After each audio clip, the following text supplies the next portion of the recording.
This stone's called Sculptured Ashlar Grouse. I'm going to frame out these columns here and put that stone on these columns.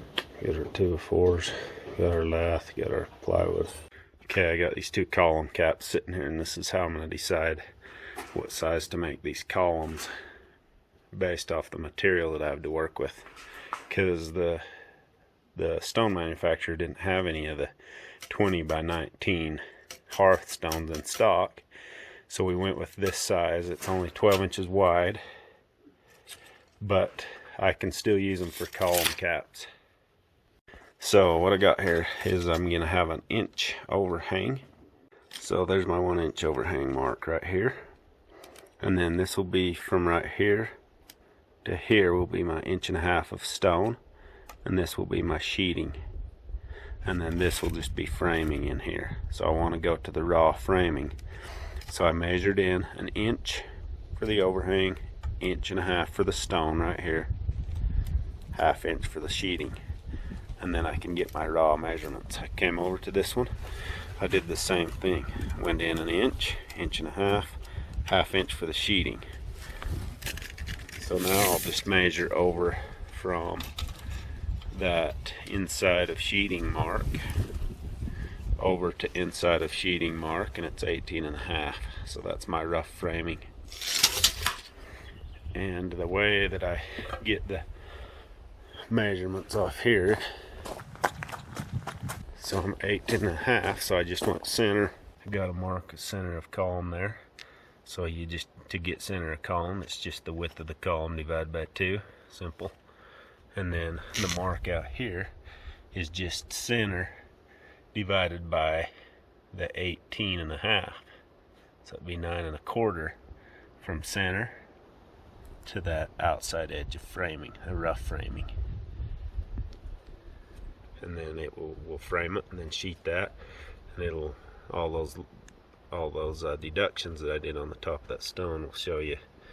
It'll put up basically 1 inch of the column cap will hang over the stone. 1 inch is for a drip line. Wrap the string around the stone, and the reason I did that is I didn't want to flip a chalk line all the way across this concrete in between the columns. So I just pull the string through there, and then I'll just mark it where I need it.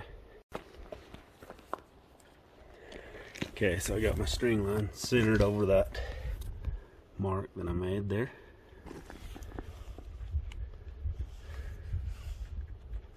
I come back a little ways from it and make another mark here, directly underneath the string line. Go to this next one, do the same thing.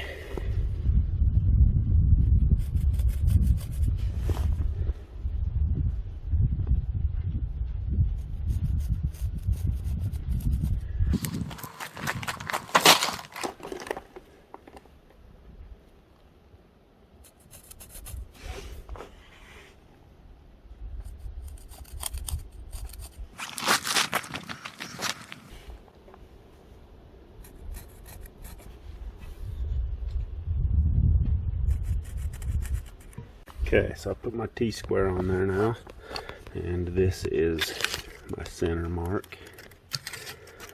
This is my center mark right here on the post. So I go 9.25. So I push that T-square to 9.25. And that's center. Make sure these are squared up with the lines that we had there. Okay, so we got the marks down, and it's 18 by 18, and what we'll do is make a mark at 3.5 inches back right there, so that puts that at 15.75. So you'll cut 4 of them at 15.75 for the top and bottom, and then we'll use green treated lumber for the bottom pieces. That's what this is.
we built this fireplace a week or two ago. There was just so many people in here we couldn't film it, so anyway, here it is. It's all finished. It's got the fireplace extraordinaire there. Turned out pretty cool looking.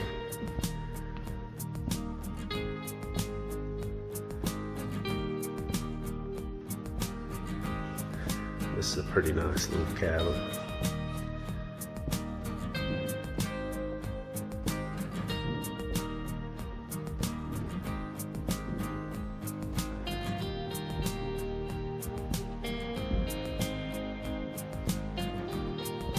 It's got the stairway going up to the loft and open below. Pretty cool looking post holding up the beam. Got metal railing with just a 4x4 that they just ground down. Just kind of took out a bunch of nicks in it. Made it look cool. It's sanded down with like 320 grit, so it's super smooth. The dowels don't look too bad. A little flaw here and there, but not bad. Looks like a round hole with it just pounded into it. Just a little short rail and then another longer rail after the platform.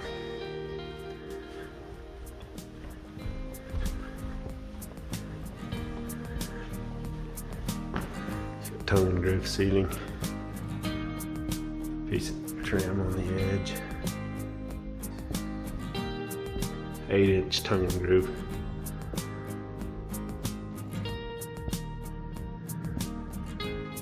The 8-inch looks a lot nicer than the 6 to me. 10-inch post. Mahogany stain.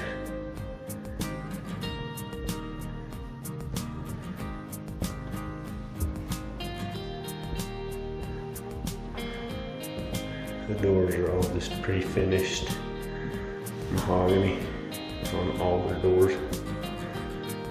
Makes it go kind of darker on the alder. If it's a pine door, it'll go red. Little tiny bedrooms, but they're nice. There's 2 bedrooms upstairs, the loft.